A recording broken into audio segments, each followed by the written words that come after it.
Hello দর্শক, পাকিস্তানে চলছে কঠোর কর্মসূচির আন্দোলন। একের পর এক কর্মসূচি ঘোষণা দিয়েছে শিক্ষার্থীরা, কিছুতেই দমিয়ে রাখতে পারছে না। দিন দিন আরও ভয়ঙ্কর হয়ে উঠেছে আন্দোলন। দর্শক, বাংলাদেশের মতোই ঠিক পাকিস্তানে ও ডাটা ও ওয়াইফাই নিয়ে ইন্টারনেট বন্ধ করে দিয়েছে।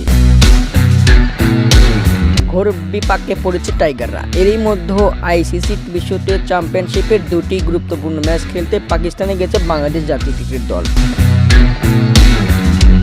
21 আগস্ট সিরিজে প্রথম টেস্টে মাঠে নামবে টাইগাররা, কিন্তু মাঠে নামার আগেই বড় দুঃসংবাদ পেল টাইগাররা।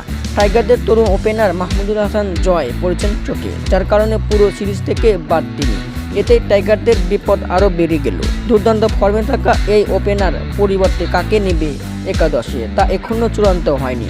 দর্শক, এদিকে নিরাপত্তা নিয়েও চলছে প্রশ্ন। শিক্ষার্থীদের অসহযোগ আন্দোলনে পাকিস্তান কি ভাবছে? টাইগারদের কি পারবে নিরাপত্তা দিতে? দর্শক, আপনাদের মতামত কি কমেন্টের মাধ্যমে জানিয়ে দিন। ধন্যবাদ।